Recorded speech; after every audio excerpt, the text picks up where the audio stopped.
Alright, the Sea Hearts chart. Completely forgot about this chart. Just to show you what it is, it shows you where all of the treasure charts that lead to heart pieces are hidden. Of course, we've found all of them by now. So let's continue on.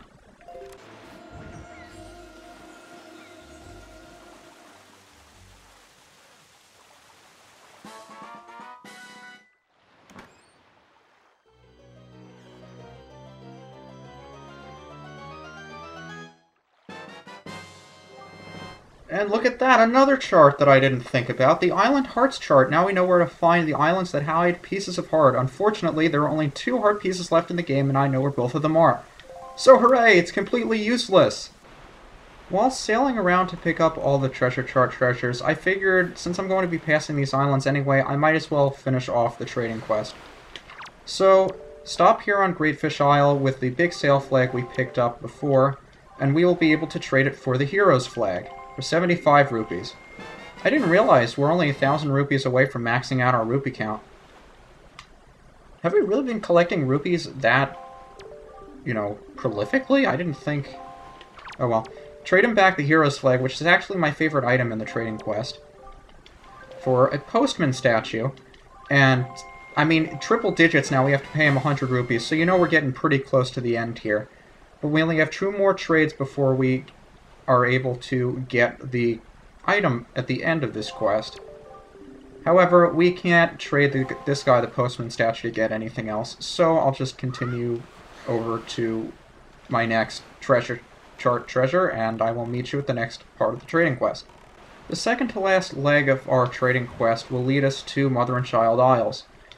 So come here with a postman statue. This is the only island that you can trade the postman statue for what we're looking for here. And I could have sworn I got that chew just before he electrified himself. I'm still looking for a couple of more blue chew jellies, so I hope you guys don't mind me taking a little bit extra time to get this thing, even though it's probably going to be a yellow rupee. Yeah, so that was completely pointless. But come here with the postman statue. Trade it to this guy, and he will give you the Shop Guru statue, the golden statuette of Zunari. And, of course, he's going to charge us a lot of money for it. 200 rupees! But I just picked up 200 rupees like 5 minutes ago while I was doing my treasure hunting, so that really didn't cost me much of anything. And now that we have the Shop Guru statue, we can head back to the trader on Great Fish Isle and see what he has to say now that we finally have the item he's been looking for. So we make our way to the Great Fish Isle trading merchant one final time, and show him that we have finally picked up the Shop Guru statue. Is that? It couldn't be! The Shop Guru statue! Such a divine figure, surely this is none other than the legendary individual who reigns at the peak of the business world. Oh, most worthy day! Wow, my lifelong dream has at long last come true, such joy! This is my thanks for you for fulfilling my dream. It's a heart-filled reward brimming with gratitude. Alright, hold out your hands, and we get a well-deserved heart piece at the end of a very long trading quest. There are a number of other items that you can also get on this trading quest that will fill up Zunari's shop back on Windfall Island. I skipped quite a few of them, and I can provide you guys with a list of them if anybody's interested. But right now I'm just going to continue with my treasure hunting and meet you when I'm, well, at this point I've probably already finished it. But when I'm done with it in the real world, or when, I will stop talking and just meet you whenever it is the next time is that I meet you.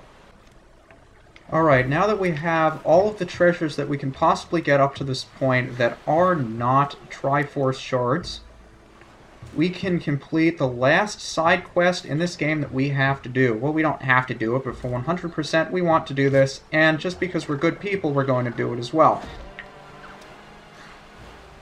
Deku Baba, if I wasn't exhausted from recording for the last 3.5 hours, I would be very angry with you. As a matter of fact, I am quite angry with you right now, so I will take care of you immediately, because the boomerang is really good at one-shotting you.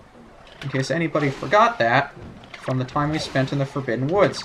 So we can just annihilate these guys and take out all of our aggression from being so exhausted for recording for the last 3 hours on them. Yeah, that's right, I've been recording for 3 hours, and I just don't feel like stopping because I have so much of this game left to do, and just not that much time to do it in. So I'm getting really antsy for the end here. Octorok? Okay, fine. Octorok. Hello, buddy. You gonna shoot something at me? No? Fine.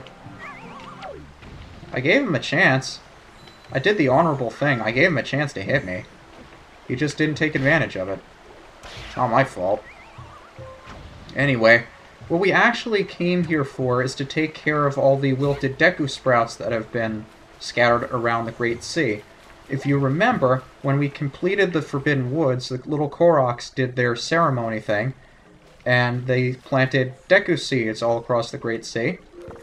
And most of them have not been doing well, so what we're going to do is empty out one of our bottles, and from inside the Forest Haven, fill up a bottle with forest water. You can use it multiple times, but it loses its forest freshness after just 20 minutes. After that, it'll become just normal water. So if we look at it on the item subscreen, it will tell us it only lasts 20 minutes, and we only have 20 minutes left. And this thing really does run on a timer. So we have 20 minutes to pour this water on all of the wilted Deku sprouts across the Great Sea. And I could have sworn that our map was going to be... Okay, I guess we should have talked to the Great Deku Tree first, but luckily I know where all of the wilted Deku sprouts are. So I will meet you on each island that we find the wilted Deku sprouts, and we will rescue all 8 of them. The first Deku sprout I like to get out of the way is on an island just east of the Forest Haven, which happens to be Cliff Plateau Isles. Now, if you recall, the first time we went through here, we had to take the cave to get all the way to the other side onto that other island, and I don't believe we can reach it with the hook shot, because it looks like the tree is a little bit too... Yeah, the tree is out of our reach, so we have to go through this dungeon, mini dungeon again, to get to the other side, where the wilted Deku sprout awaits us. So, we have to hop along these floating tree things. Still not quite sure what these are, nor what they're supposed to be. But the Deku leaf helps you get around here if you know, just not that fleet of foot and you happen to make a missed jump somewhere. Also, there's the joy pendant in there that I failed to collect before. So, we'll work our way around these thorns. Kill the Deku Babas. This one will spawn for us a bud that we can jump into and use to get up to this tree. And from here, we can float to the other side using our Deku Leaf and take this warp outside to the opposite island. And on this island, we will find a withered Deku Tree. So we pour the forest water on it, and hey, he's looking much better than he was before. But the Korok is going to tell us that we have to find the other 7 of his fellow Koroks and pour forest water on those Deku Tree sprouts as well. And he magically knows how much time is left on our forest water. So I'll meet you at the next Deku Tree sprout. As much as it pains me to come back here, our next wilted Deku sprout is on Shark Island, on the fin of the shark. Remember, we passed him when we had to get to the switch that we needed to compress with our iron boots. So there he is. Pour some forest water on this bad boy. And we only have 6 more sprouts to go. So I'll meet you at the next island. The third Deku Tree sprout we find on Great Fish Isle, up the Spiral Mountain here. The one that we had to jump from with our Deku Leaf earlier on in the game to get a piece of heart that was in an alcove further down in the wreckage over there. So we work our way to the top of the mountain here, walking around counterclockwise. And at its summit is the third wilted Deku Sprout. So pour some unlimited use forest water on him, and we've only got 5 more to go. So I'll meet you at the next one. Our next Deku Tree sprout resides on Needle Rock Isle, which we've been to fairly recently, although since I haven't edited any of the videos yet, I don't know just how recently. But over by the treasure chest, which contained a piece of heart that we opened up by the switch at the top of the island over there, we find our 4th Deku Sprout. So sprinkle some more forest water on this guy, and hey, we're halfway there! Or was the last one the 4th one? I've lost count already! But I'll see you guys at the next island, wherever it happens to be. Our 5th Deku Tree Sprout resides on, well, little did you know, our own island! That's right, on UniGiant's Oasis, we will find our 5th Deku Tree Sprout. And I don't know about you, but I am super psyched for having a Deku Tree on my island, because those things are just really cool. And on the opposite side, relative to the cabana, is the 5th Tree Sprout. So say over there, that's our cabana with the door that yells at us, but doesn't yell at us anymore because we are its master. And as much as I'd love to just sit over here and relax for a bit, we only have... Wow, we only have just under 12 minutes left, so I say we get a move on. The 6th Deku Tree Sprout is here on Eastern Fairy Island, and I believe he's right in front of us, so let's just hurry on up here and deal with his ailing Deku Tree Sprout. So pour some water on him. And we've only got 2 more left. And it's the Korok with the red leaf on his face. I always like that dude. We'll find our second to last Deku Tree Sprout here on the Child Isle of Mother and Child Isles. And remember, you can't warp to the Child Isle using the Warp to Mother and Child Isles because it sends you inside the Mother Isle, from which you cannot get out by sailing. So I like getting here by going northwest from Tingle's Island.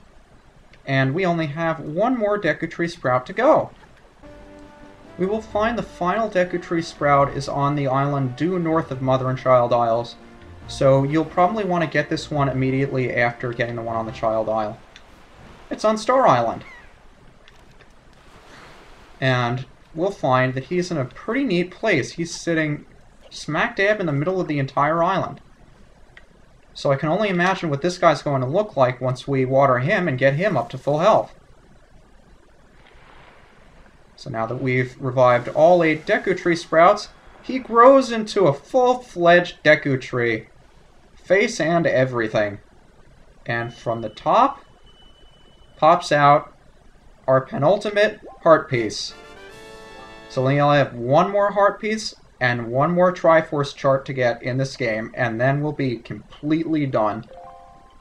However, I think most of us know what that is, and since I've been recording for 4 hours straight, I don't think I have the energy to deal with it. So, I will leave you this beautiful image of the Deku Trees that we just revived. All 8 of them will be fully grown like this. And, next time, we will go to Outset Island and nab the last 2 things we need to complete the game. So, thanks as always for watching, guys, and I'll see you next time.